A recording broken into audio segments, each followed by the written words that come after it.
economic SceneTo maintain their exclusive hold on drugs. Pharmaceutical companies are increasingly attaching patents on dosage and other aspects that had nothing to do with the original invention.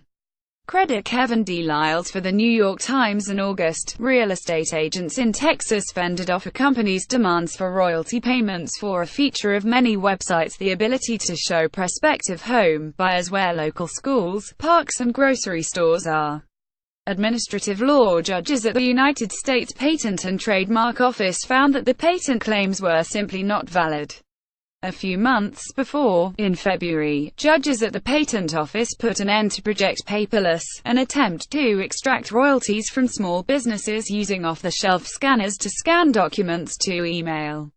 The litigants pressing for payment, the judges determined, had no right to the technology. In September last year, they stopped Teva Pharmaceutical from extending its exclusive right to sell the blockbuster multiple sclerosis drug Copaxone, and fend off generic drug manufacturers for years after its original patent expired, simply by patenting the method to administer it in a 40 mg dose 3 times a week. In the 5 years since it began its work, a result of the America Invents Act of 2011, the Patent Trial and Appeal Board has saved companies more than $2 billion in legal fees alone, according to Joshua Landau, patent counsel at the Computer and Communications Industry Association, offering an expeditious and relatively cheap avenue to challenge patents of doubtful validity.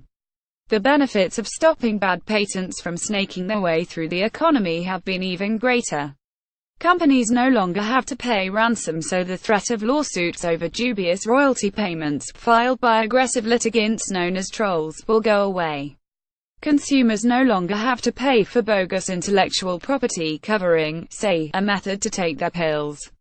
The appeal board has rejected questionable patent claims over technology to clean up polluted groundwater and wastewater, over podcasting, and over a system that Los Angeles wanted to introduce that looks a lot like EZ-Pass. It probably hasn't made patent trolls go away, but it's changed their demands, noted Mark Lemley, a law professor at Stanford University.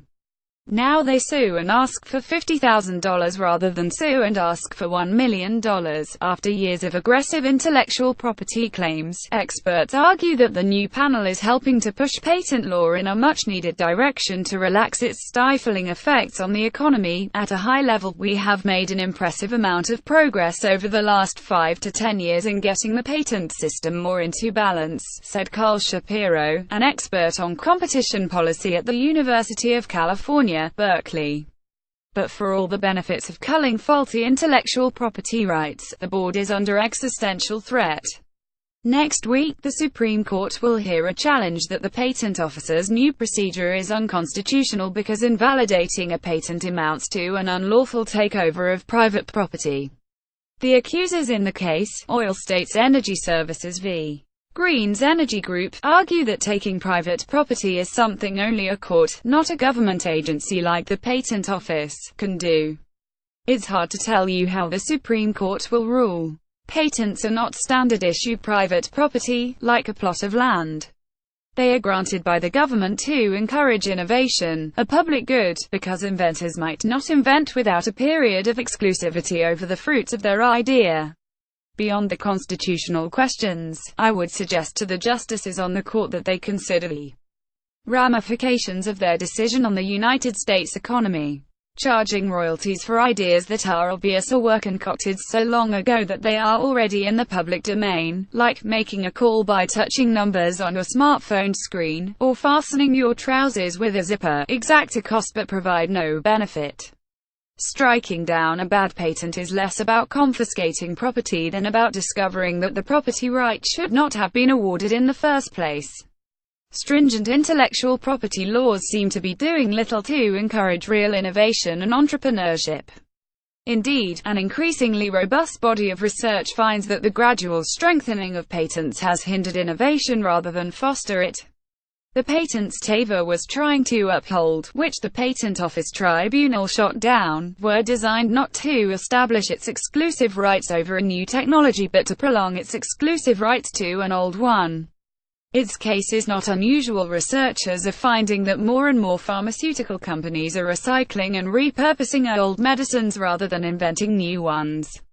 Researchers at the University of California Hastings College of the Law found that 3/4 of the drugs associated with new patents in the records of the Food and Drug Administration were not new drugs coming on the market, but existing drugs.